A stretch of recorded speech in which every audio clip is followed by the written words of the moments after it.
आता आपल्या शहरात Khambalkar super speciality hospital Sawantpur वसाहत आपल्या सेवेसाठी 24 तास तत्पर। नवजात शिशु अतिदक्षता विभाग, अद्ययावत अतिदक्षता विभाग, अद्ययावत वंध्यत्व निवारण विभाग, व्हेंटिलेटर, सेंट्रल ऑक्सिजन, ॲम्ब्युलन्स सेवा, digital X ray, pathology lab, pharmacy, सुसज्ज operation theatre, joint replacement, cashless insurance सुविधा, मुख्यमंत्री सहाय्यता निधीचा लाभ। खंबाळकर सुपर स्पेशालिटी हॉस्पिटल, संपर्क 88 03 36 37 38। प्रेमविवाहाच्या रागातून तरुणाच्या वडिलांवर कोयत्याने जीवघेणा हल्ला। भिलवडी स्टेशन येथील घटना। प्रेमविवाहाच्या रागातून एका तरुणाच्या वडिलांवर कोयत्याने जीवघेणा हल्ला केल्याची धक्कादायक घटना भिलवडी रेल्वे स्टेशन परिसरात घडली आहे।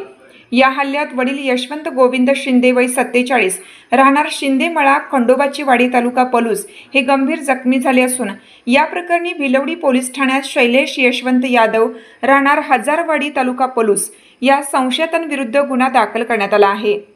पोलिसांकडून मिळालेल्या सविस्तर माहितीनुसार शुक्रवारी रात्री 8च्या सुमारास यशवंत गोविंद शिंदे हे भिलवडी रेल्वे स्टेशन जवळील मारुती मंदिर परिसरात गेले होते। यावेळी संशयित आरोपी शैलेश यशवंत यादव हा देखील तिथे थांबलेला होता। यशवंत शिंदे यांचा मुलगा वेदांत शिंदे यांनी संशयित आरोपी शैलेश यादव याच्या भाचीसोबत प्रेमविवाह केला आहे।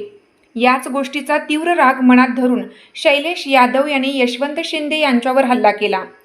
आरोपीने हातात असलेल्या कोयत्याने यशवंत शिंदे यांच्या डाव्या हातावर जोरदार वार करून त्यांना गंभीर जखमी केलं। तसेच त्यांच्या पाठीवरही कोयत्याने वार करून जीवे मारण्याचा प्रयत्न केल्याचे फिर्यादीत नमूद करण्यात आलं आहे। या प्रकरणी जखमींचे सुपुत्र वेदांत यशवंत शिंदे वय 22 राहणार शिंदेमळा, खंडोबाची वाडी, तालुका पलूस यांनी भिलवडी पोलीस ठाण्यात अधिकृत फिर्याद दिली आहे। त्यांच्या फिर्यादीवरून संशयित आरोपी शैलेश यादव याच्या विरुद्ध विविध कलमान्वये गुन्हा दाखल करण्यात आला आहे। या घटनेचा पुढील तपास भिलवडी पोलीस ठाण्याचे सहाय्यक पोलीस निरीक्षक भगवान पालवे यांच्या मार्गदर्शनाखाली पोलीस हवालदार महेश गस्ते करत आहेत।